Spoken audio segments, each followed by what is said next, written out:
Éxodo capítulo 1, verso número 12. Dice la palabra del Señor en el nombre del Padre, del Hijo y del Espíritu Santo. Pero cuanto más los oprimían, tanto más se multiplicaban y crecían, de manera que los egipcios temían a los hijos de Israel. Pero cuanto más los oprimían, tanto más se multiplicaban y crecían, de manera que los egipcios temían a los hijos de Israel. El tema de este mensaje es: así debe ser el cristiano. Padre, en el nombre de Jesús de Nazaret, Hijo amado, en esta noche voy a predicar el poderoso mensaje de tu palabra. Y te suplico, Padre eterno, que tú permitas que esta palabra, Señor, cale hondo en los corazones que la han de escuchar en esta noche. Dame esta palabra con poder, dame esta palabra con autoridad, como siempre te pido. Dame esta palabra, Dios mío, con esa unción de tu Espíritu a la cual me tienes acostumbrado. Sea palabra viva y eficaz, más cortante que toda espada de dos filos. Palabra, Señor, que fortalezca al debilitado, que sane al enfermo, liberte al oprimido, reconcilie al descarriado, salve al que está perdido. Si algo tratase de hacer el enemigo para impedir que con plena libertad yo predique tu palabra en esta noche, lo que sea, lo reprendo en el nombre de Jesús de Nazaret. Padre mío, predicaré tu palabra y lo haré para gloria y honra de tu nombre, en el nombre de Jesús, Señor. Amén. Bendecido sea Dios en esta hora. Se pueden sentar, amados hermanos. En diferentes ocasiones que les he hablado aquí desde este altar acerca de Egipto y de Faraón, les he enseñado que Egipto en la Biblia es tipo del mundo, que el Faraón es tipo del diablo. Y visualizando siempre esas dos cosas que les acabo de decir en esta noche, cuando me meto a leer sobre los israelitas, sobre el Faraón y sobre las cosas que rodean la vida de la nación de Israel en ese tiempo de opresión, siempre he logrado encontrar, cuando lo miro desde esa perspectiva de lo que simbolizan esos dos pueblos, esas naciones, los que los subyugan dentro de la Biblia, siempre le he logrado encontrar una enseñanza profunda y espiritual para mi alma. Muchas veces, en pruebas y en batallas y luchas que he tenido en mi vida, esta nación, las cosas que esta nación ha pasado, la forma en la que se enfrentó a ellas y la forma en la que la Biblia describe el comportamiento de Dios con ellos, siempre ha sido de motivación y de fortaleza para mi vida espiritual. Hoy espero que un versículo que ha sido de fortaleza para mí se pueda convertir también en una inyección de fuerza para todos los que están aquí presentes en esta noche. Israel, o los judíos, llegaron a Egipto después de las obras tan maravillosas que José, o que Dios hizo con José en medio de aquella nación. Trajo su familia a residir con él y fue bien recibido entre los egipcios en aquel tiempo, por cuanto Dios había manifestado a través de José su poder y su autoridad en medio de aquella nación. Y el temor de Dios había caído sobre aquel pueblo por causa de José. Por tanto, mientras vivieron aquellos que conocían a José, aquel pueblo no tuvo problemas, porque aquella nación le tenía temor al Dios al que José le servía. Pero los hombres nacen y mueren, y se levantan otras generaciones después de ellos. Y se levantó una generación, dice la Biblia, que no conocía a José.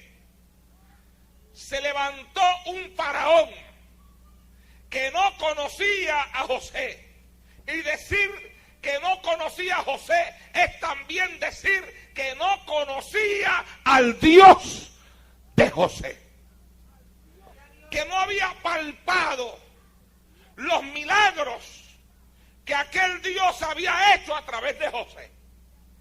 Que no tenían la experiencia viva de haber experimentado el contemplar con sus propios ojos el respaldo que Dios le había dado a José y al pueblo que con él estaba. Ese faraón rápidamente se convirtió en enemigo del pueblo de Dios. Por eso es que se enseña que el faraón es un tipo del diablo, porque el diablo es enemigo del pueblo de Dios.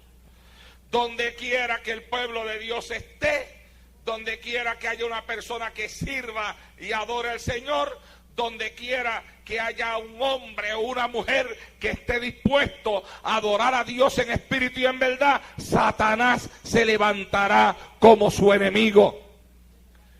Y por eso es que en la Biblia Faraón se convierte en un tipo, en un símbolo de Satanás. Y rápidamente lo primero que pensó fue que los israelitas se habían desarrollado en número de una forma tan abundante que él dijo: si algún pueblo se levanta contra nosotros y este pueblo se une a ellos, nosotros seremos derrotados. Y entonces tomaron una decisión. Tomaron la decisión de que antes de que algo así aconteciera, había que subyugar al pueblo de Dios. Había que subyugar a la nación de Dios. Había que subyugar a los escogidos de Dios. Había que esclavizarlos. Y la palabra esclavo es una palabra que corre mucho en la Biblia. No solamente en el Antiguo, sino también en el Nuevo Testamento. Porque la esclavitud en la Biblia también es un símbolo de una esclavitud mayor. La esclavitud física es un símbolo de una esclavitud mayor. La esclavitud física es un símbolo, mi amado hermano, de la esclavitud espiritual.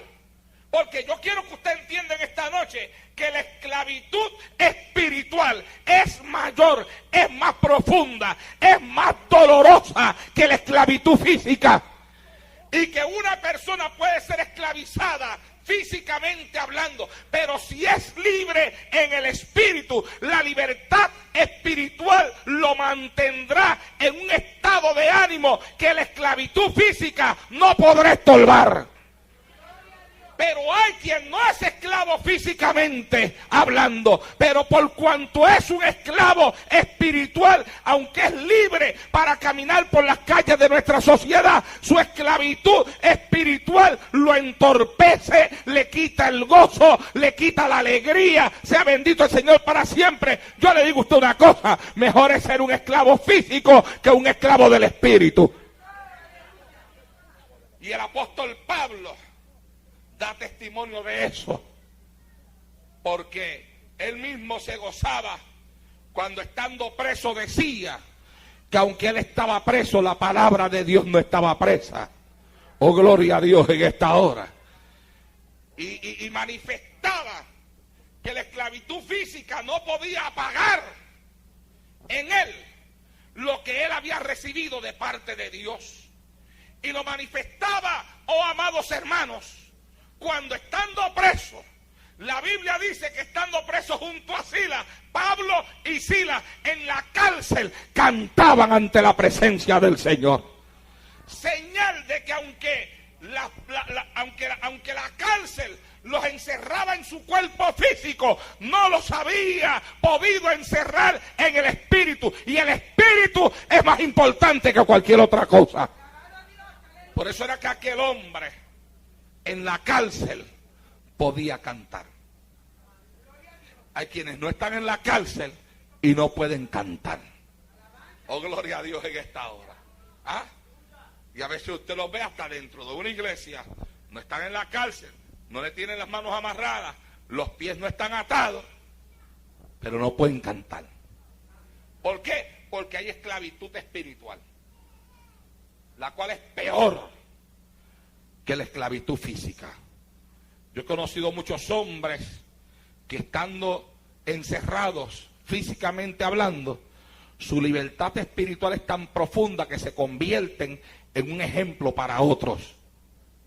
Anoche exactamente hablaba con un amigo mío, un compañero en el ministerio, que está pasando por tremendas pruebas en este momento y está en una guerra contra el mismo infierno. Y en este momento se encuentra preso.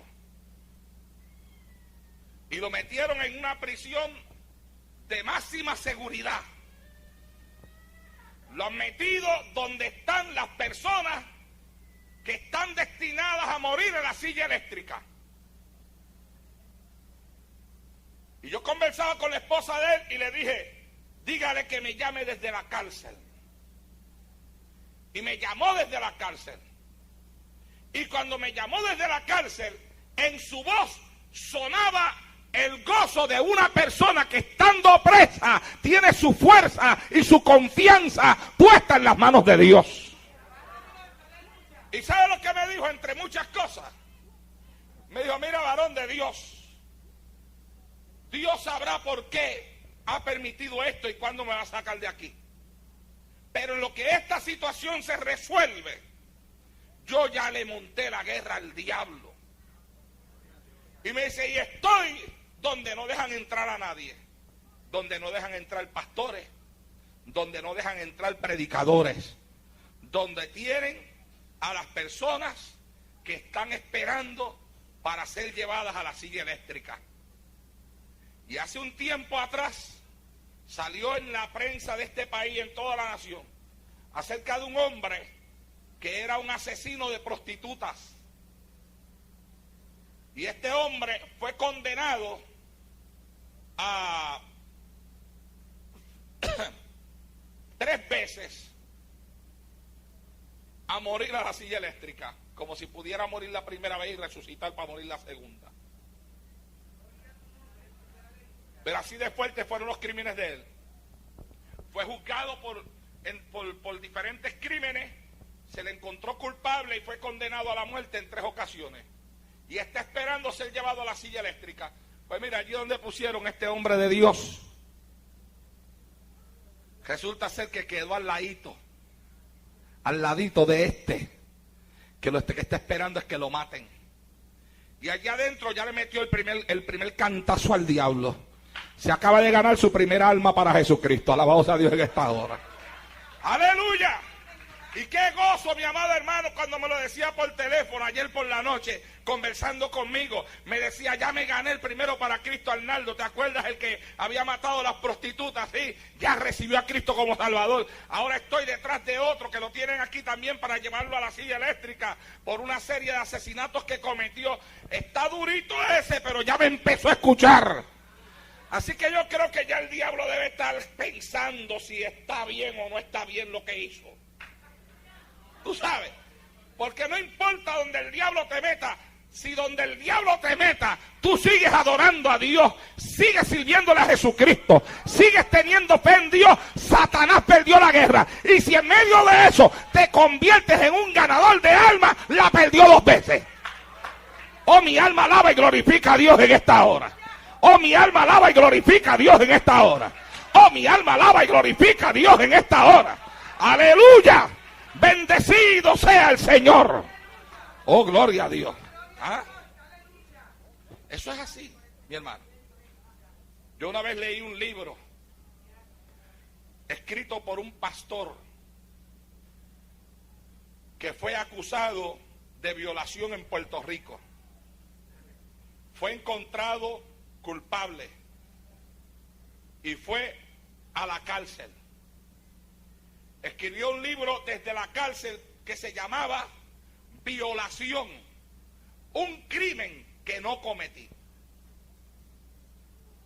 Ese libro a mí me lo regalaron y yo lo leí. Y el hombre ahí hablaba desde que le hicieron la acusación,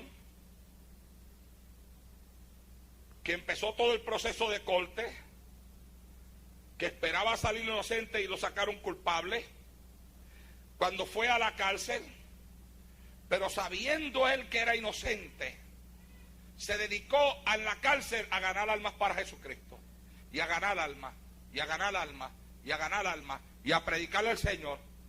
Y adentro tenían como una pequeña iglesia allá dentro de la cárcel, y él se dedicó a preparar los que atendían en la iglesia, que tenían un montón de años allá, a prepararlo para cuando Dios lo sacara a él, porque él estaba seguro que Dios lo iba a sacar.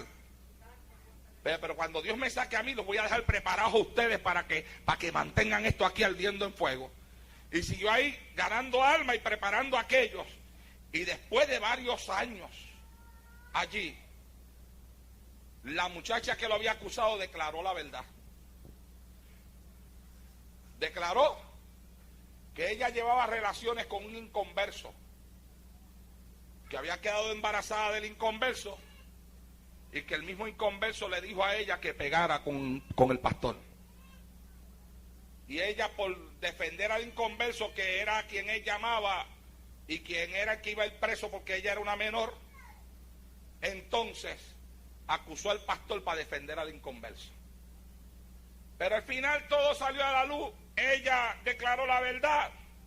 El hombre salió para afuera dejando la cárcel, la iglesia de la cárcel bien sólida en la palabra del Señor.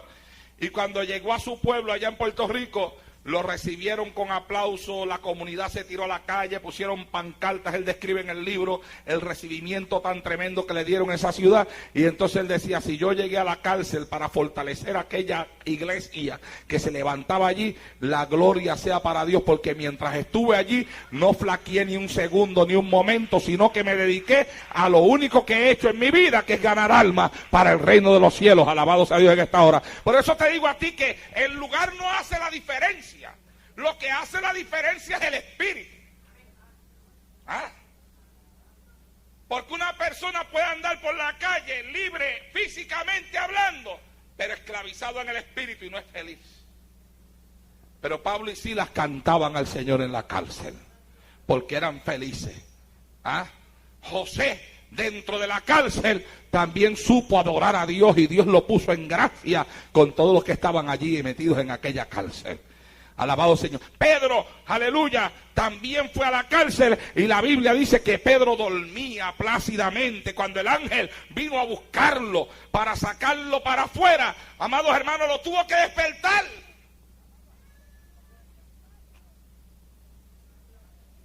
Si llega a ser nosotros, no nos tiene que despertar, porque es que no nos dormimos por la desesperación de saber que estamos en una cárcel. Pero a Pedro lo tuvieron que despertar. Se acostó a dormir.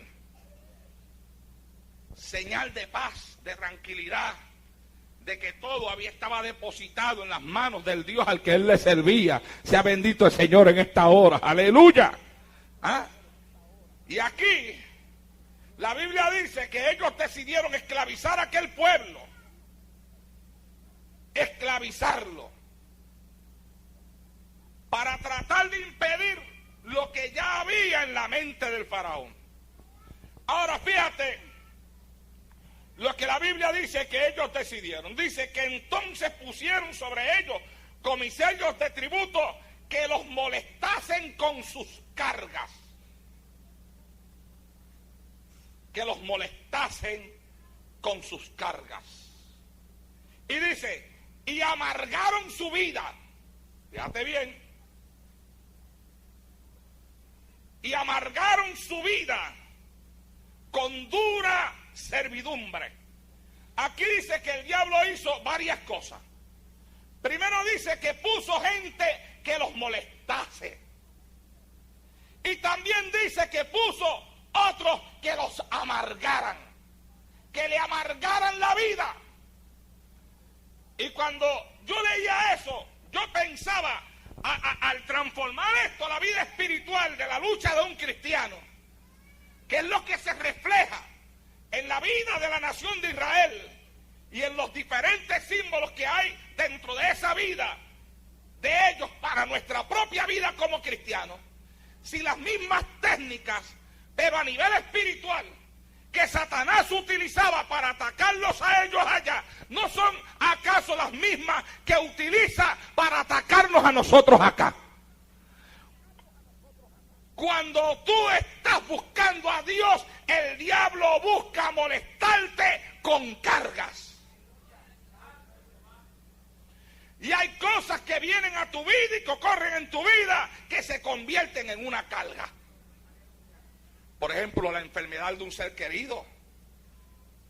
Llega un momento que se convierte en una carga. Ahora mismo ustedes tienen el ejemplo de Pablo y de Mirna allá en Puerto Rico. Dios los puso a pastorear hace varios años atrás en el pueblo de Cuamo, en Puerto Rico. Un pastorado precioso, han comenzado a crecer. La iglesia ha comenzado a desarrollarse. La iglesia está contentísima. Ellos gozosos en su ministerio. Sus hijas sirviéndole al Señor. Una de sus niñas, Mariel, predicando la palabra a la edad de 18 años, cantando, saliendo a predicar para otros lugares, inclusive a otros países, a predicar la palabra del Señor. Todo paz, todo tranquilidad, no sombras en el camino. Uno hablaba con ellos, ¿cómo está todo? Todo bien, ¿cómo va la iglesia? Tremendo. Y las muchachas, Naldo, tan tremenda, buscando al Señor, Mariel predicando, Omair envuelta acá con la juventud del concilio. Noticias buenas.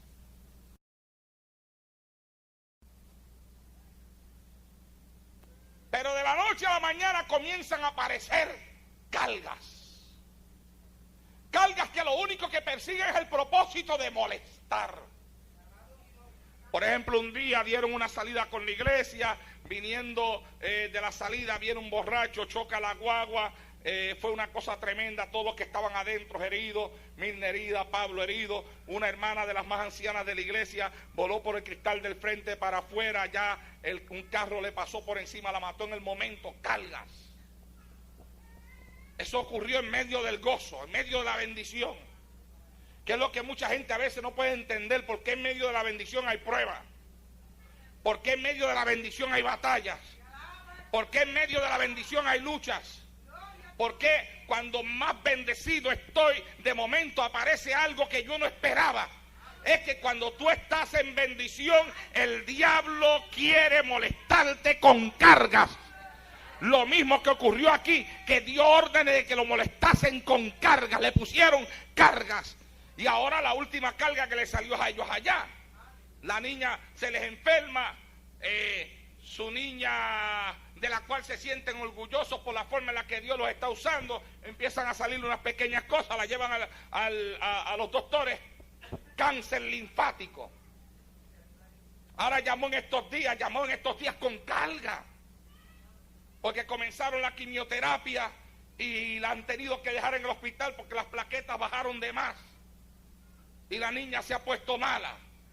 Cargas. Y la pregunta del por qué. ¿Por qué a una niña de 18 años? ¿Por qué a una muchachita que lo que hace es predicando, cantando, adorando y glorificando a Dios? Tanta sinvergüenza que hay en la calle y no le pasa nada. ¿Por qué tiene que ser una muchacha de 18 años que lo que hace es cantando y alabando a Dios? Misterios de Dios. En una ocasión leí el tema de un libro y del libro me leí un poco cuando lo que Dios hace no tiene sentido. ¿Ah? Hay cosas que no tienen sentido, pero que cuando tú te profundizas en la palabra y te vas metiendo en ella y vas discerniendo, aleluya, lo que la Biblia enseña acerca de los ataques espirituales, te das cuenta de que en medio del gozo, en medio de la alegría, en medio de tu servicio a Dios, siempre Satanás aparecerá con algo para colocar una carga. O te botan del trabajo y ya te cargó una carga, te cayó encima una carga. Carga. Fue la orden que le dieron a ellos aquí. Moléstenlos con carga. Y ahí dice, aleluya. Pusieron sobre de ellos comisarios que los molestasen con sus cargas. ¿Por qué? Porque mientras te están molestando, tú no tienes tiempo de pensar, porque tu mente se esclaviza a lo que te está pasando en el momento, y eso es lo que el diablo quiere que tú hagas. El diablo quiere que tu mente se esclavice en el problema. El diablo quiere que tu mente se esclavice en la enfermedad de un ser querido. El diablo quiere que tu mente se esclavice en la situación que estás pasando en el trabajo, en la situación que estás pasando con tus hijos. Satanás quiere esclavizar tu mente a pensamientos que impidan, que se conviertan en una carga sobre tu vida y que te impidan a ti adorar a Dios con libertad. Como a veces tú ves a gente dentro de la iglesia. Hay personas que a veces yo las veo, yo las he visto, aquí los hermanos lo saben. Y ellos mismos lo saben, que a veces voy donde algunas personas y digo, ¿qué te pasa? No, no me pasa nada. Si te pasa algo, no me pasa nada. Te pasa algo, no me pasa nada. Ven acá, sígueme. Y mientras está el culto ahí en el devocional encendido y todo eso, me los llevo conmigo. Te pasa algo, porque tú no eres así. Entonces me miran y al final me dicen, ¿de verdad usted se dio cuenta que me pasa algo? Pues seguro, y le digo, y no hay necesidad ni de discernimiento para darse uno cuenta que te está pasando algo. Sencillamente tú eres una persona que en el culto de adoración siempre te manifiestas de una forma, y hoy ya me di cuenta que no te estás manifestando lo mismo. No puedes adorar, no puedes cantar, no puedes alabar. ¿Qué te pasa? Y entonces se abren, ¿ves? Cuentan el problema, la lucha, la batalla. Y es que eso pasa. Hay veces que ocurren cosas que esclavizan tu mente. Llegas a la iglesia y se te mete eso aquí, esclavizó tu mente, y rápidamente, aunque el culto esté por ahí encendido, tú estás aquí, tu cuerpo está aquí, pero tu mente no está aquí. Tu mente anda vagando, pensando. ¿Pensando en qué? En la carga. Pensando en el problema, pensando en la situación. No te estás enterando ni de lo que está pasando alrededor tuyo. Sea bendito Dios en esta hora, porque tu mente está vagando. Satanás dio una orden, ponle una carga, moléstalo con una carga, y la carga dio resultado. La carga cautivó tu mente, cautivó tu pensamiento, y ahora al cautivar tu mente y tu pensamiento, te quita el deseo de ir a la iglesia, te quita el deseo de adorar, te quita el deseo de levantar las manos. Alabado sea el Señor para siempre. Te roba las fuerzas espirituales, amado hermano. Por eso es que Nehemías en una ocasión le dijo al pueblo: no os entristezcáis, porque el gozo de Jehová es vuestra fortaleza. Satanás lanza todos sus esfuerzos en quitarnos el gozo de Jehová. La Biblia enseña que el hombre de corazón contento tiene un banquete continuo. Alabado sea el Señor en esta hora. Cuando Satanás logra quitarte el gozo, cautiva tu mente, te esclaviza en tus pensamientos, entonces te pone la carga, y tu pensamiento solamente está para pensar en la carga y en la carga y en la carga y en la carga. Esa es la orden del diablo. Moléstalos con carga, y el diablo sabe lo que le va a molestar a cada cual. A uno le molesta una cosa, a otro le molesta otra cosa, a otro le molesta una cosa diferente a la que me molesta a mí, pero él sabe lo que le molesta a cada cual, y por eso él siempre cuando tira duele, porque él sabe lo que tiene que disparar. ¿Ah? Y cuando dispara dan el clavo, te duele. Y el asunto no es que al momento te duela, porque hay cosas que nos cogen por desprevenido y cuando llegan, ¡ah!, uno siente el cantazo. Yo lo he sentido muchas veces. El asunto es que hay que recuperarse del cantazo.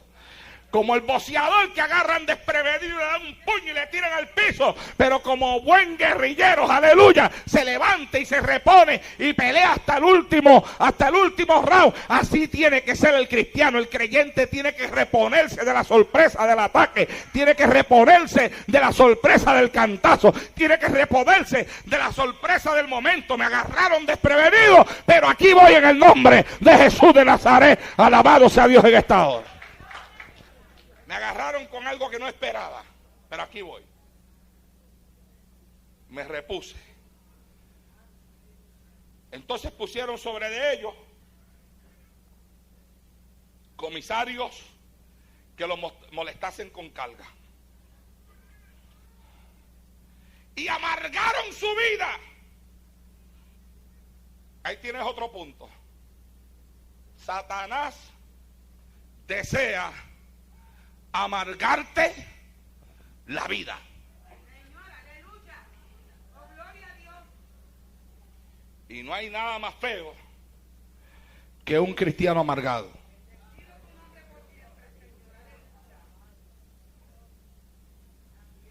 Él quiere amargarte la vida. Hay situaciones y cosas que amargan nuestra vida. Dale un aplauso al Señor.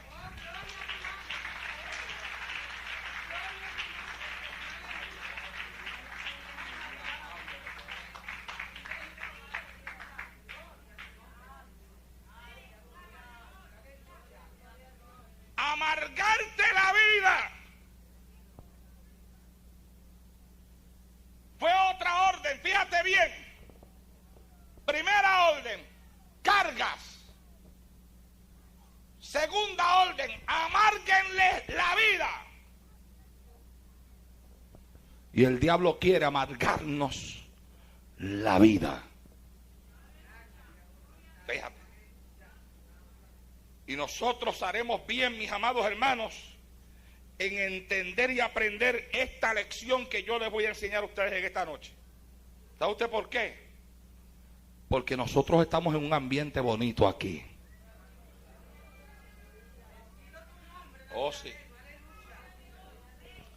Están pasando muchas cosas lindas entre nosotros.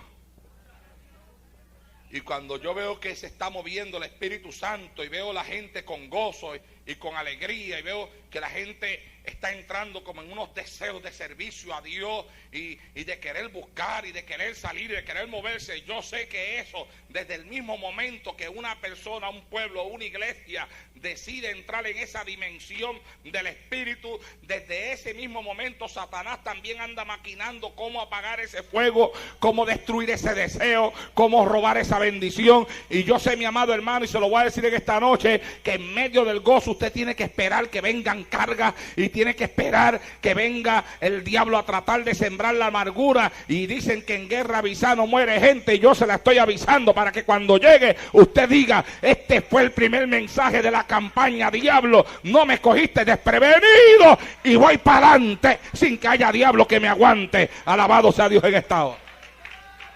Aleluya. Mandó a que le amargaran la vida.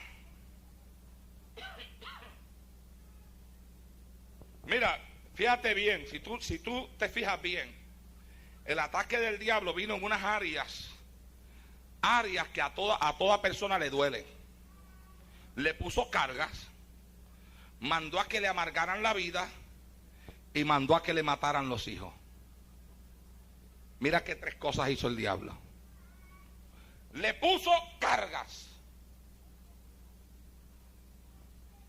Cuando las cargas no daban resultado, mandó a que le amargaran la vida.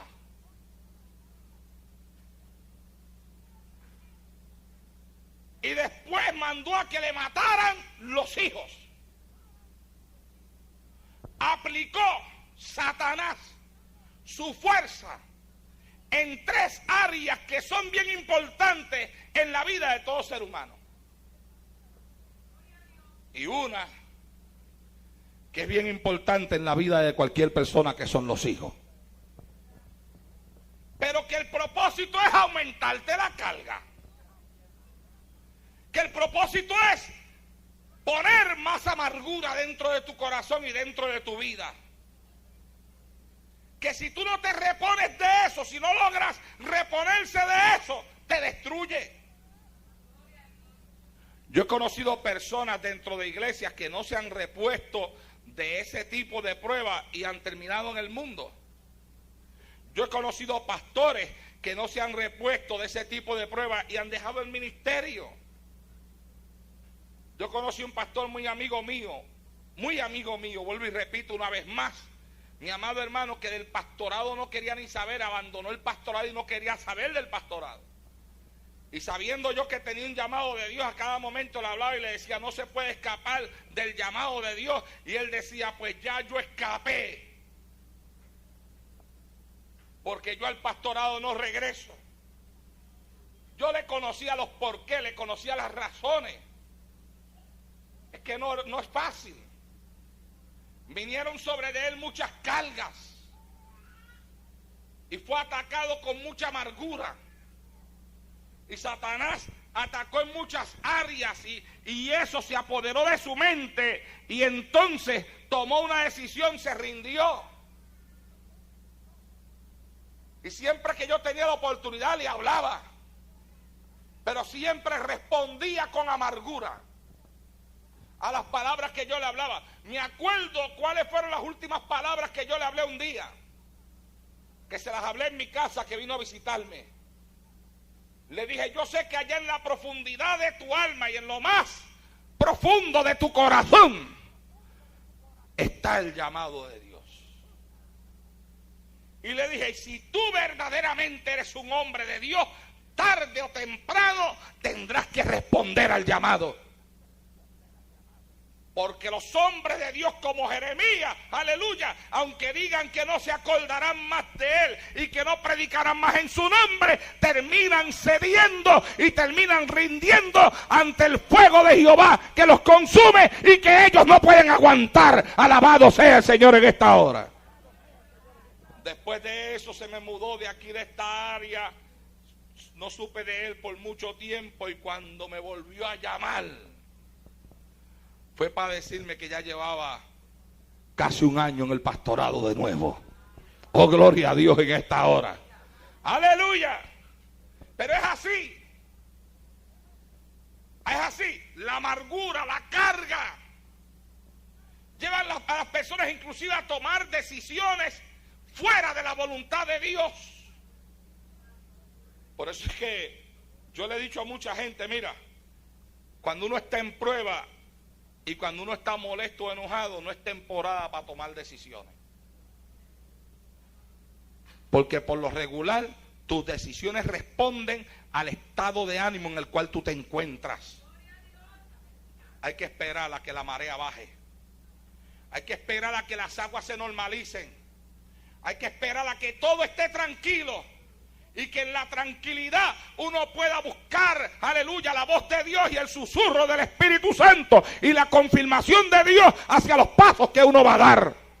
Para no dar pasos aligerados, de los cuales después uno se tenga que arrepentir y que uno no sepa qué hacer. Sea bendito el Señor para siempre. Porque hay personas que cuando toman pasos, aleluya, fuera de la voluntad de Dios, después son tan orgullosos que ni se atreven a reconocer que hicieron algo diciendo que Dios los había mandado y Dios no los mandó nada. Hay otros que no. Hay otros que lo reconocen, pero hay gente hasta que se han perdido. ¿Por qué? Porque no han querido reconocer algo, una mala decisión que tomaron, y por supuestamente no quedar en vergüenza delante de la gente, terminan en una vergüenza peor, que es descarriados y arrastrados en el mundo de nuevo. Alabado sea el Señor para siempre. Yo me acuerdo cuando un hermano a quien amo mucho, de aquí de esta área, decidió tomar una decisión para irse a vivir a cierto lugar donde le pintaron villas y castillas. Le iban a regalar una casa y yo no sé qué cosas más. Cuando se fue a ir para allá le dije, mira, estas son las palabras que te voy a decir. Tú te vas a ir, pero si las cosas te van mal para allá, no te pongas a pensar qué dirán de mí, que dije que Dios me mandó, que Dios me habló, que Dios esto, que Dios esto otro. Usted, mi hermano, recoja sus cosas de nuevo y enfóquese para atrás, porque usted no se va a quedar en un lugar donde le va mal, solamente para guardar una apariencia. Y se fue. Como al año y medio me llamó y me dijo, hermano Naldo, todo me ha ido mal. Y le dije, la casa, no hay tal casa. Las cosas me han salido todas mal. No sé, aquí estoy pensando qué hago. Pues acuérdate de las palabras que te dije. Me dijo, no, si yo me he acordado de esas palabras a cada momento, pues no vaciles, toma una decisión. Y gracias le doy a Dios que tomó la decisión y se regresó de nuevo para acá y está en su iglesia de nuevo buscando al Señor. Y las cosas ya le van de una forma diferente. Amados hermanos, cuando uno está molesto, cuando uno está enojado, cuando uno está atribulado, cuando uno está en prueba, cuando uno está en amargura, no es tiempo de tomar decisiones. Porque muchas veces uno responde al estado de ánimo en el cual uno se encuentra. Y nosotros no podemos responder a nuestro estado de ánimo, nosotros tenemos que responder a la guianza del Espíritu Santo de Dios. Alabado sea el Señor para siempre en esta hora. Ahora tú te fijas ahí dice que les amargó la vida, les puso carga y le mató los hijos. ¿Qué puede haber más profundo para un padre que un hijo?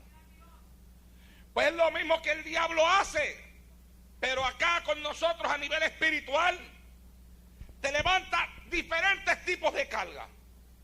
Trata de sembrar sobre ti diferentes tipos de amargura, amargarte la vida. Que hay personas que tienen la vida tan amargada que caminan todo el tiempo como si tuvieran un limón agrio en la boca a las 24 horas del día.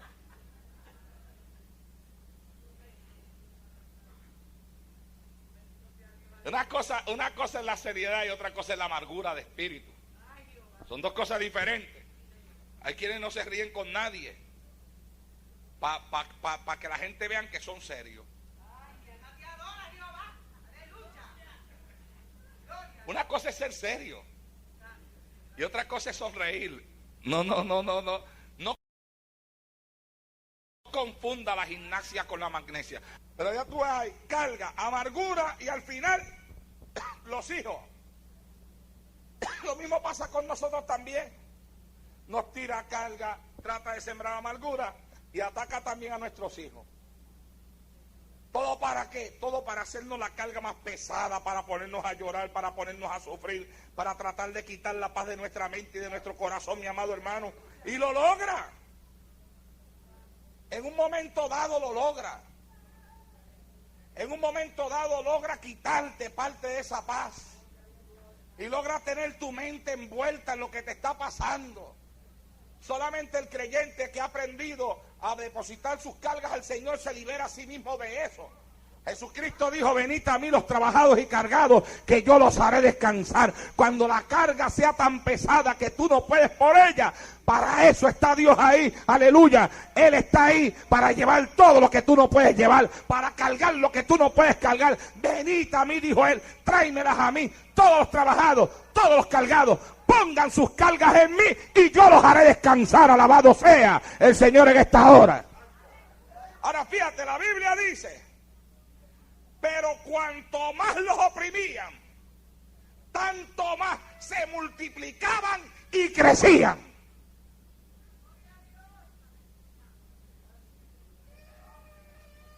Y yo le puse por tema el mensaje, así debe ser el cristiano.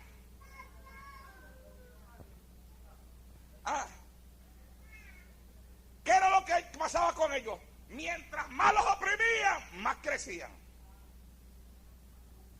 Mientras más los oprimían, más se multiplicaban. Oh, gloria a Dios en esta hora. Así debe ser el cristiano. Dale la mano al que está a tu lado y dile, así debe de ser el cristiano.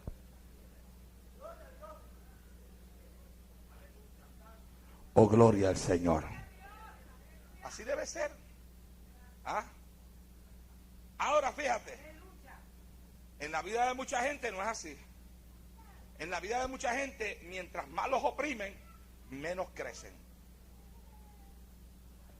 Mientras más los oprimen, menos se multiplican. Menos crecimiento y menos multiplicación. A veces a un punto donde hay quienes terminan apartándose del Señor. Hay quienes se quedan en la casa por 3, 4 semanas mientras están en prueba. Mientras más opresión, menos crecimiento. Y debe de ser al revés. Yo decía predicando en Massachusetts la semana pasada, en uno de los mensajes que prediqué por allá, decía que el creyente tiene que aprender a canalizar sus pruebas de tal forma que la prueba traiga a su vida crecimiento espiritual. ¿Me estás entendiendo? Te lo voy a poner de esta otra forma, te lo voy a simplificar como yo digo. El creyente debe de aprender a pastorear sus pruebas. Las pruebas no nos deben pastorear a nosotros. ¿La cogiste? El creyente debe de aprender a canalizar sus pruebas, pero a veces en vez de nosotros abrir canales para nuestras pruebas, las pruebas abren canales para nosotros. Y nosotros entramos por los canales que las pruebas abren. Pero no debe de ser la prueba la que dirija mi vida, sino debo de ser yo el que dirija la prueba. Alabado sea el Señor para siempre. Y debo de dirigir la prueba hacia la cruz de Jesucristo. Sea bendito el Señor en esta hora. ¿Por qué? Porque el creyente está supuesto a enfrentarse a la batalla y a enfrentarse al conflicto de tal forma que en medio del conflicto, como pasaba con los israelitas, haya crecimiento y multiplicación. Mira, hay iglesias que cuando pasan por cierto tipo de pruebas se detiene el crecimiento y la multiplicación. La gente comienzan a irse, comienzan a cambiarse, el que no se descarría se cambia y comienzan a irse, y la iglesia en vez de crecer empieza a menguar. Se detiene el crecimiento numérico, se detiene el crecimiento económico y se detiene el crecimiento espiritual. 3 cosas que en la iglesia son importantes: crecimiento espiritual, crecimiento numérico, que es que se tienen que salvar almas en una iglesia. Si no se salvan las almas, la iglesia no tiene razón de ser. No le gustó eso. Bueno, yo quiero que ustedes entiendan una cosa. La iglesia fue levantada con un exclusivo propósito: ganar almas para el reino de los cielos. Si no se convierte en alma, no hay razón de ser. No hay razón para existir. En la iglesia tiene que haber crecimiento. No solamente crecimiento espiritual, no solamente crecimiento económico, tiene que haber crecimiento numérico. Almas se tienen que convertir. Y la iglesia tiene que trabajar para que las almas se conviertan. Y tiene que haber inquietud en el creyente de traer almas a la iglesia, porque la iglesia está levantada para que el pecador, la persona que no conoce a Dios, encuentre dentro de la iglesia salvación para su alma, encuentre en Jesucristo perdón para los pecados y, lo más importante, la vida eterna. Alabado sea el Señor en esta hora. ¿Ah? Pero a veces cuando el diablo lanza ese espíritu de prueba, de carga, de amargura sobre la congregación, al no saber canalizar las cosas que nos están pasando, se detiene la iglesia, cae en un estancamiento espiritual, se detiene el crecimiento, se detiene todo, mi amado hermano, la conversión de almas. Y eso es peligroso, porque cuando una iglesia cae en esa situación, ha entrado en lo que yo voy a llamar en esta noche mortandad espiritual. Y donde hay muerte no hay vida. Y donde no hay vida no hay gozo. Donde no hay gozo no hay alegría. Y donde no hay alegría se pierde el deseo también de estar en ese lugar. Alabado sea el Señor en esta hora. Oh, mi alma alaba y glorifica al Señor. Aleluya. Bendecido sea Dios. Yo les hablé a ustedes ahorita de un pastor amigo mío que está pasando por una prueba y por una batalla tremenda y está preso. Conversaba con su esposa ayer, y me decía, hermano Naldo, lo mejor de toda esta prueba es que a pesar de lo que mi esposo está pasando, la iglesia está llena hasta las paredes, la gente parada de pie, las almas se están convirtiendo todos los días, están viniendo más pecadores a la iglesia, aleluya, no se ha detenido el espíritu de salvación dentro de la obra. Eso ocurre cuando una iglesia aprende a pelear con una prueba, aprende a luchar la batalla, aprende a canalizar la prueba, aleluya, y no permite que la amargura la detenga, aleluya, y peleando la prueba ante la presencia de Dios, ocurre con ella como pasaba con la iglesia, con el pueblo de Israel, que la Biblia dice que mientras más los oprimían, más crecían, mientras más los oprimían, más se multiplicaban. Alabado sea el Señor en esta hora. A más prueba, más crecimiento. Eso es lo que dice ahí. ¿Ah? Eso es lo que dice ahí. Es lo que ocurre con tu vida cuando estás en prueba. ¿Creces más o decaes más? ¿Ah? Porque ahí dice que mientras más los oprimían, más crecían. ¿Ah? Y más se multiplicaban. Ustedes saben que yo pasé por una prueba tremenda de 2 años y medio de enfermedad. Conocen los últimos 6 meses de esa prueba cómo fue. Pero ustedes me han escuchado decir a mí que después que el Señor me levantó de esa cama, hermano, me siento como un muerto que se levantó de entre los muertos. ¿Ah? Y siento más unción en mi mensaje, más poder, más autoridad. Estoy haciendo lo que Dios me ordenó que hiciera, porque tengo bien presente ahí que cuando el hermano Gigi Ávila oró por mí, me dijo estas palabras, me dijo, estoy encerrado en ayuno, Dios me ha dicho que te ore porque te va a sanar para que te vayas a predicar. Pues, Dios me oró, Él me oró, Dios me sanó, y ahora la otra parte soy yo, ¿verdad?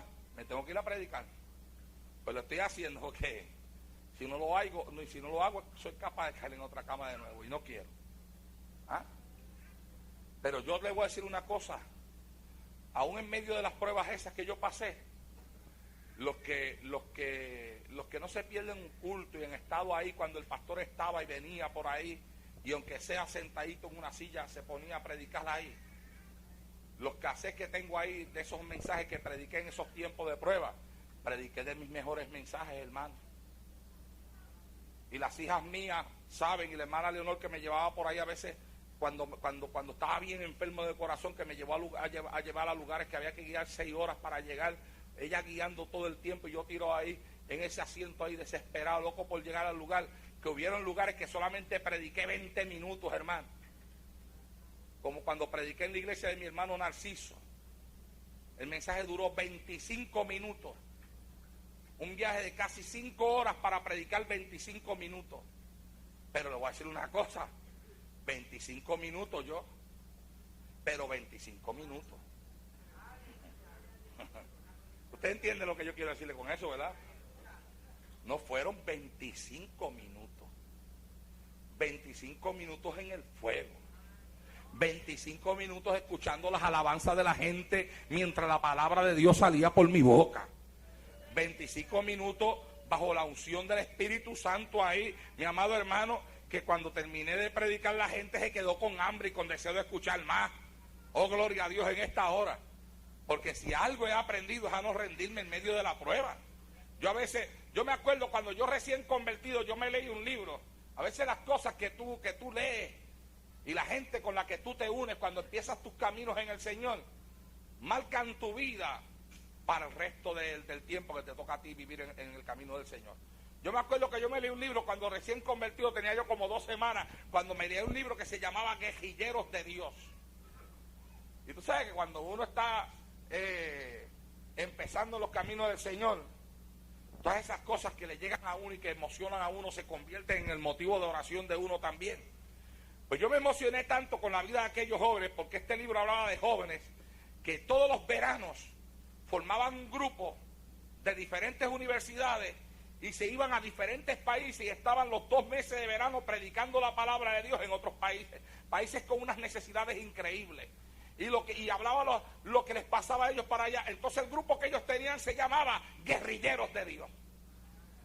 Y yo tenía como 2 semanas de convertido cuando me leí ese libro.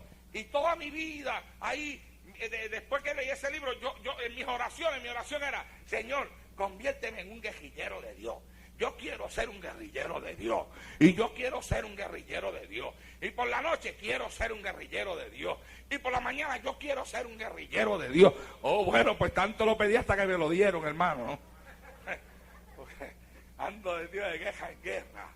Alabado sea Dios en esta hora. ¿Ah? Y yo me siento ser un guerrillero de Dios. Alabado sea Dios en esta hora. Y he aprendido que en la prueba se puede crecer. Y se puede crecer a nivel espiritual. Y se puede crecer también en conocimiento de Dios. Porque cuando tú no permites que la prueba te controle a ti, sino que tú te sumerges dentro de la prueba, aleluya, como el hombre de mar que se sumerge dentro de la mar para buscar los tesoros que hay escondidos allá adentro, aleluya. Leía en un libro que mientras más tú te profundizas en la mar, más bello es el mar, más bellas son las matas que hay allí del mar y los peces de diferentes colores que no se ven por encima de la mar. Para eso tienes que meterte allá adentro. Pues entiende esto: de la misma forma es Dios. Mientras más te sumerges en Él, más hermoso es Dios. Mientras más profundizas tu vida, aunque estés en prueba, más crecimiento y mayor multiplicación, porque así debe de ser el cristiano. Alabado sea el Señor en esta hora. Aleluya a su nombre. Santo Jehová. Oh, mi alma alaba y glorifica a Dios. Ahí dice: mientras más los oprimían, tanto más se multiplicaban y crecían. A mayor opresión, más multiplicación. A mayor opresión, más crecimiento. ¿Ah? Que cuando sales de la prueba, sales que hay que entregarte un diploma. Te gradúas. ¿Ah? Te gradúas en medio de la prueba. Hay que graduarse en medio de la prueba. Oh, mi alma alaba y glorifica al Señor. ¿Ah? Yo predicaba la semana pasada también allá en Massachusetts. Y le decía a ellos, en el mensaje que yo tengo que se llama Subiendo Escalones, que de hecho lo prediqué aquí en esta iglesia, yo enseño que la prueba es sencillamente un lugar de apoyo para subir al próximo escalón. Y que mientras tú no venzas esa prueba, te mantendrás en el escalón donde estás. Hay personas que a veces dicen: ay, yo me siento estancado. Siento que mi crecimiento espiritual llegó hasta cierto nivel y de ahí no paso. Pregúntate, ¿qué está pasando en tu vida que todavía no has logrado vencer? ¿Qué es lo que ocurre? ¿Qué hay? ¿En qué área todavía no logras vencer? Porque en esa área donde todavía no has logrado vencer, en esa área es donde está el estancamiento espiritual. En esa área es donde está también aquello en lo cual tú tienes que sobrepasar, tienes que vencerlo para subir al próximo escalón en tu vida cristiana y en tu vida espiritual. La prueba, dije, es el apoyo sobre el cual tú te montas, pones tu pie para brincar hacia el próximo escalón. Cada prueba que tú vences en tu vida va a producir mayor crecimiento espiritual en ti. Cada prueba que tú vences en tu vida va a producir mayor acercamiento a Dios. Alabado sea el Señor en esta hora. Por eso no te rindas en medio de la prueba. Hay un mensaje que tengo que se llama: el que se rinda pierde, mi amado hermano. No solamente pierde el pasar al otro escalón, pierdes en tu vida espiritual, pierdes de tu acercamiento a Dios. Es mejor mantenerse en la pelea. Alabado sea Dios en esta hora. ¿Por qué? Porque al final, si tú te mantienes firme en medio de la opresión, tanto más te multiplicarás y tanto más tú crecerás. Alabado sea el Señor en esta hora. Aleluya. Ahí está. Como dicen en mi tierra, más claro no canta el gallo. Gloria a Dios, aleluya. Pero cuanto más los oprimían, tanto más se multiplicaban y crecían. Hay personas que cuando son oprimidos, si oraban 2 horas, oran 10 minutos. Hay otros que cuando más son oprimidos, si oraban 2 horas, oran 4.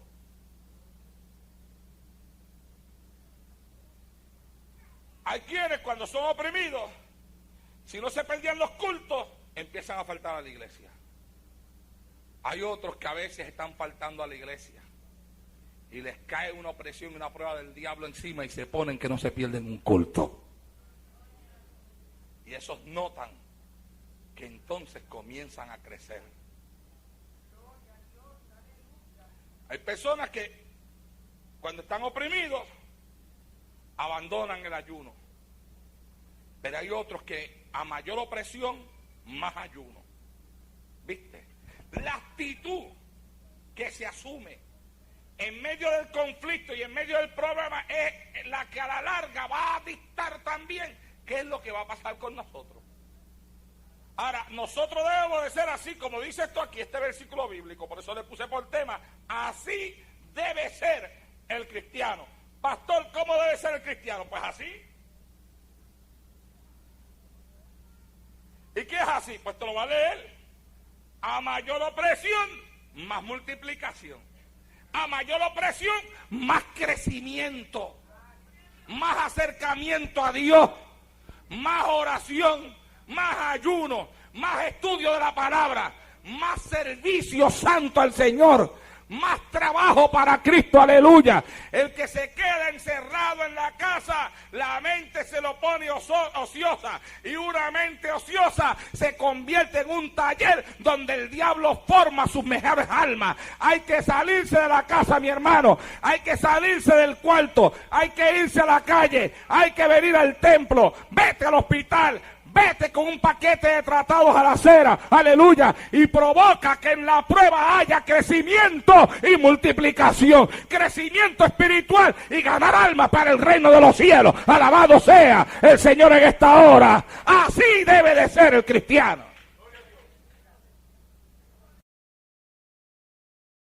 A mayor presión que el diablo ponga, mayor presión tienes que poner tú también.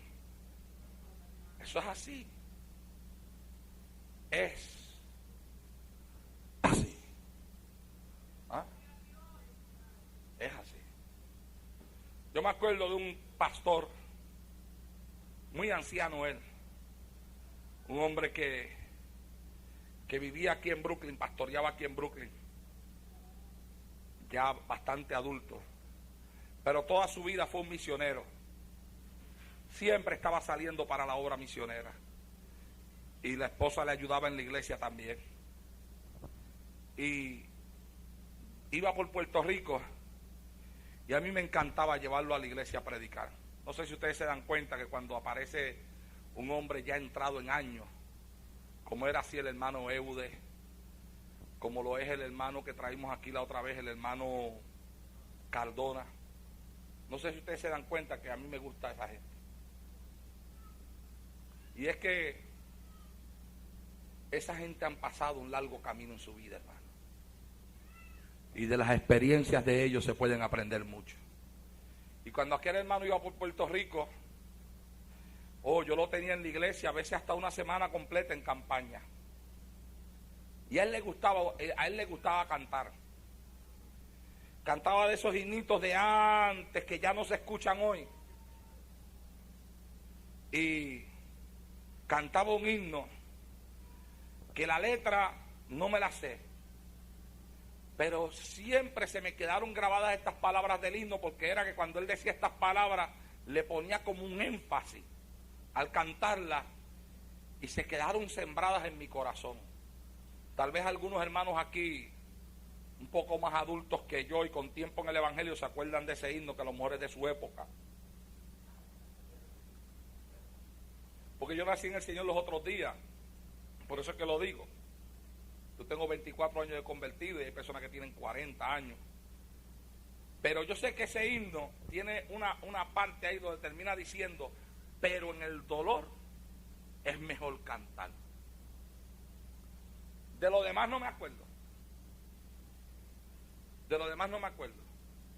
Pero sí me acuerdo de eso. Pero en el dolor es mejor cantar. Oye, como lo ponía ese énfasis ese hermano.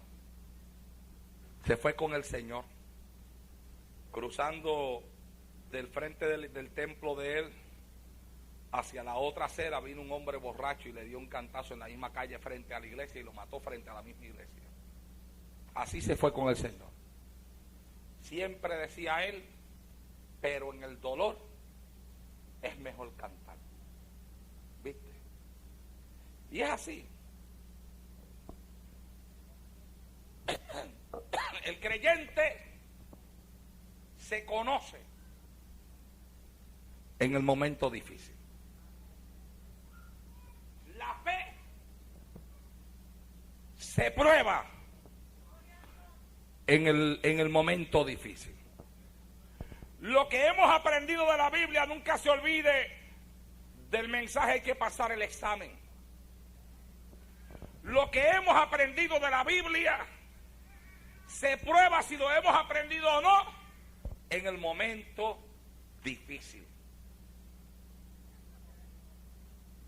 Y si en ese momento difícil nosotros sabemos asumir la actitud correcta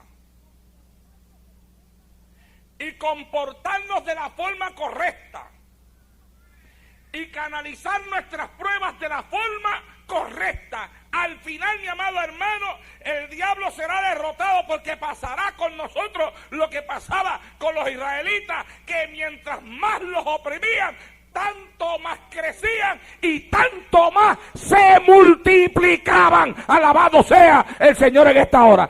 El faraón se volvió loco. Decía, ¿qué pasa aquí? Es más, dijo, llamó hasta las parteras y le dijo, todo el que nazca varón lo matan, la que nazca niña la dejan con vida, pero los varones lo matan.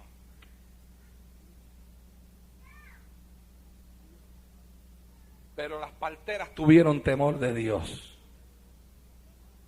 Y el faraón las llamó y dijo, ¿qué pasa? Y ellas contestaron, es que las mujeres israelitas son más fuertes que las egipcias. ¿Te das cuenta? Digo, si el faraón es tipo del diablo, pues los egipcios son tipo de los demonios, ¿verdad? Eso todavía no lo he leído en ningún libro yo.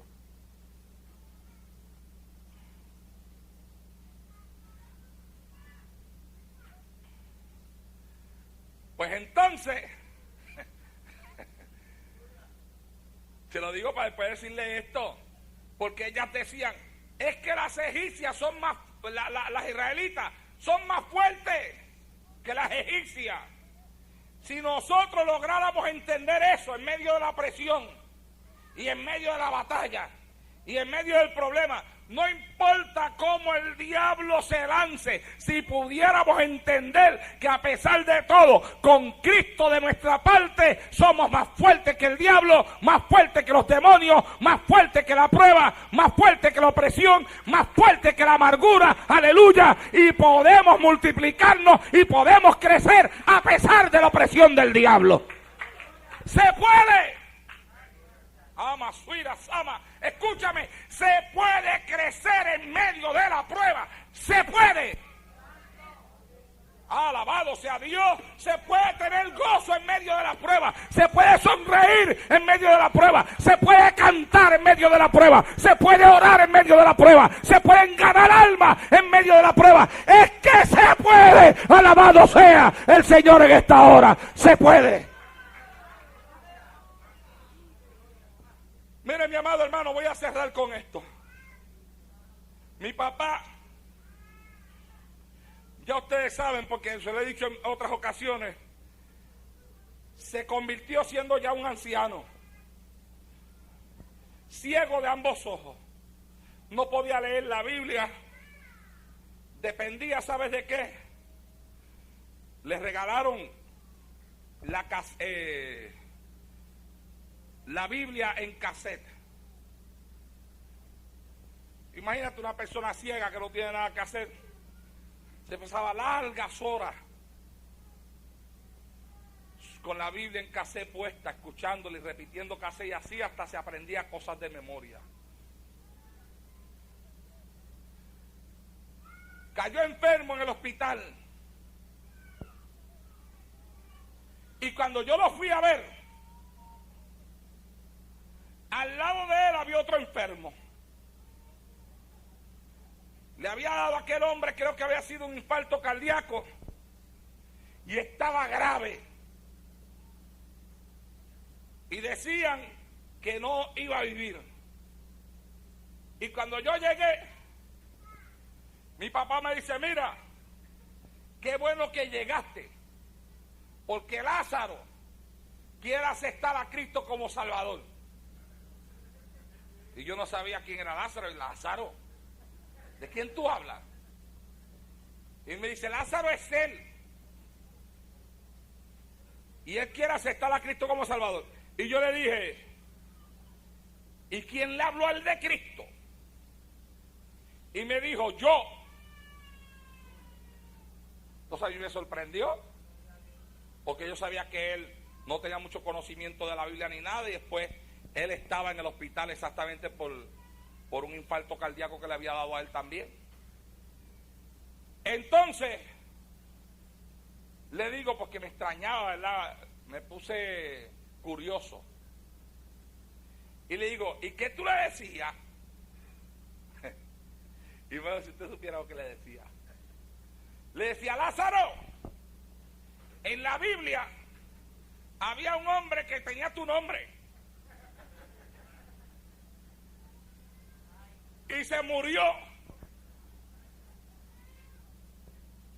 y Jesús lo resucitó y le dijo: Lázaro, ven fuera. Entonces dice mi papá, contándome a mí, que le gritaba a Lázaro desde la cama de él, le gritaba: Lázaro, ven fuera. Y yo le decía: papi, ¿pero fuera de qué? Pues fuera de la vida esa que vive. Y tanto estuvo él con Lázaro, ven fuera, que Lázaro le dijo: mira, yo también me quiero convertir. Y como él no sabía más nada, él sabía hasta ahí, le dijo: pues espera que el hijo mío venga. Gloria a Dios. Oiga, mi amado hermano, y para hacer de una historia larga una historia corta, oré por Lázaro, que se convirtió al Señor, y el Señor hasta lo sacó de la cama. Y después aquel hombre buscaba la forma de mantenerse en comunicación con mi papá, porque hicieron buena amistad ellos, y le dejaba saber a mi papá que estaba yendo a una iglesia. Un anciano de más de 80 años, ciego de ambos ojos, con un infarto al corazón, que casi se muere, ganándose a otro anciano más que estaba al lado de la cama de él, solamente gritándole: Lázaro, ven fuera. Alabado sea Dios en esta hora. ¿Ah? Aleluya. Eso es canalizar una prueba, hermano, aún en medio de la ignorancia. Mi papá no sabía mucho del Señor. Mira, mi papá no se quería ni bautizar, porque mi papá decía: pero es que yo estoy muy ciego para bautizarme, estoy ciego y además muy viejo para yo irme a bautizar. Y el bautismo de ustedes no es igual que el bautismo de los católicos, decía él, porque los católicos son un chorrito de agua nada más por la cabeza, pero ustedes meten a uno completo hasta adentro. Y yo decía: papi, pero te tienes que bautizar. Óigame, mi hermano, y no lograba. Pero un día llego a casa, y cuando llego a la casa me dice: yo quiero que me bautice esta misma semana. Digo: ¿y de a qué viene el cambio? No, que Gille dijo anoche en un mensaje por la radio que si el que se niega a bautizarse es porque no ha aceptado a Cristo como Salvador, y significa que no se salva. Y yo ya acepté a Cristo y me quiero ir para el cielo. Me bautizan esta misma semana. Mi hermano, y esa misma semana lo bautizamos, nos lo llevamos para una playa. Yo tenía, le voy a decir, tenía mucho temor porque era un hombre anciano, ya era mi papá, y tenía miedo de hacerle cualquier cosita que lo fuera a hacer sufrir. Llamé a mi pastor allá a Ponce y le dije, por favor ven y ayúdame, porque mi papá es el que se va a bautizar y yo no encuentro ni cómo bautizarlo, él en la condición en la que está. Me dijo, no, yo me voy para allá y te ayudo. Y nos metimos los dos en las aguas, y entre los dos en la playa de Santa Isabel sumergimos a aquel anciano de más de 80 años, ciego de ambos ojos, lo sumergimos en las aguas, y cuando lo sacamos para afuera, salió con las manos así para arriba, temblando de arriba abajo y gritando, gloria a Dios, gloria a Dios, gloria a Dios, gloria a Dios, y envuelto en la unción del Espíritu Santo. Alabado sea el Señor en esta hora. Es que, mi amado hermano, si tú sabes canalizar la prueba, hay que aprender a pastorear la prueba. No dejes que la prueba te pastoree a ti, no permitas que la batalla te controle. Es tiempo ya de que tú tomes el control en la mano. ¿Sabes por qué? Porque en medio de la opresión hay que crecer, y en medio de la opresión hay que multiplicarse, y en medio de la opresión uno tiene que crecer espiritualmente, y la iglesia tiene que crecer en almas. Alabado sea el Señor para siempre. Hay que seguir adelante, no importa cómo sea que el diablo te esté atacando. Así debe de ser el cristiano. ¿Cómo estáis? Y lo voy a leer para cerrar. Pero cuanto más los oprimían, tanto más se multiplicaban y crecían. Si te vas a la historia de la iglesia cristiana, vas a darte cuenta que después de que Cristo se levantó de entre los muertos, cuando comenzó la persecución en Jerusalén, la Biblia dice que los creyentes en Jerusalén, por causa de la persecución, fueron esparcidos, y donde quiera que iban, se ganaban almas para el reino de los cielos. Cuanto más los oprimían, tanto más crecían, tanto más se multiplicaban. Al final decidieron acabar con ellos. Se levantaron tremendas persecuciones bajo el control de los emperadores romanos. Mataron, asesinaron miles de cristianos. Sin embargo, los emperadores romanos notaban que mientras más cristianos mataban, más cristianos se convertían, más gente aceptaba a Cristo dentro de su reino, porque mientras más los oprimían, más crecían y más se multiplicaban. Alabado sea el Señor en esta hora. Lo mismo pasó en la Inquisición. A pesar de la persecución que la Iglesia Católica levantó contra la Iglesia Cristiana en el tiempo de la Inquisición, que eso es historia, eso está en los libros de historia. En cualquier biblioteca usted se busca un libro de historia y busque acerca de la Inquisición y va a leer sobre eso. A pesar de esa persecución horrible de muerte, de las torturas que le hacían a los cristianos en aquel tiempo, que algunos les sacaban las uñas, les sacaban la lengua y después los mataban. A pesar de eso, tanto más crecían y tanto más se multiplicaban. La Iglesia Católica no pudo detener el empuje del Evangelio de Jesucristo, porque en medio de la opresión más crecían y más se multiplicaban.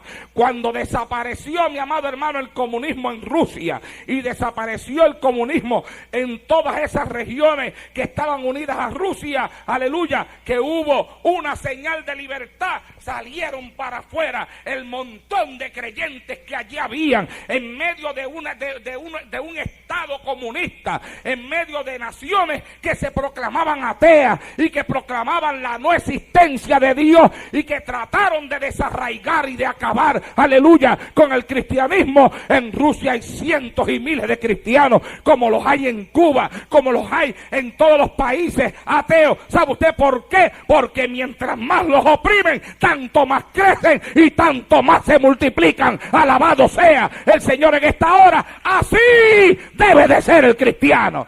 Estemos de pie en esta noche.